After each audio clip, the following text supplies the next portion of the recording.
Asia কাপে super 4-এ কঠিন লড়াইয়ে নামছে বাংলাদেশ। ভারতের বিপক্ষে মাঠে নামার পরদিনই পাকিস্তানের বিপক্ষে খেলবে টাইগাররা। এই ম্যাচের ফলেই নির্ধারিত হবে ফাইনালে ওঠার সমীকরণ। এই ম্যাচকে ঘিরে পাকিস্তান শিবিরে বাড়তি সতর্কবার্তা। সংবাদ সম্মেলনে এসেই বাংলাদেশ নিয়ে সাবধানী মনোভাব জানালেন শাহিন আফ্রিদি। আমাদের পরের ম্যাচ নিয়ে ভাবতে হবে। এখন আমাদের পুরো মনোযোগ বাংলাদেশ ম্যাচেই, কিভাবে আমরা তাদের হারাবো।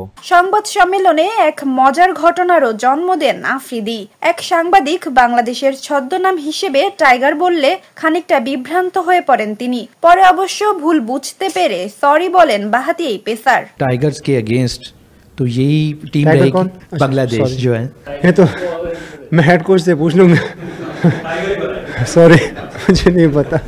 বাংলাদেশের সাম্প্রতিক পারফরম্যান্সও নজর কেড়েছে পাকিস্তানি পেসারের। 3 বিভাগে সেরা ক্রিকেট খেলতে না পারলে ফাইনালে যাওয়ার আশা মিলবে না, এমন সতর্ক বার্তাও দিলেন আফ্রিদি। বাংলাদেশ এক अच्छी टीम है और বাংলাদেশ একটি ভালো দল, সম্প্রতি খুব ভালো খেলছে।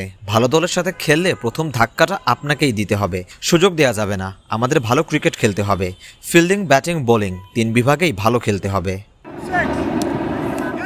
এশিয়া কাপে আসার আগে টানা 3টি সিরিজ জিতেছে বাংলাদেশ। এর মধ্যে পাকিস্তানকে হারানোর স্মৃতিও এখনো টাটকা। আর সুপার 4-এ শ্রীলঙ্কাকে হারিয়ে দুর্দান্ত সূচনা করেছে টাইগাররা।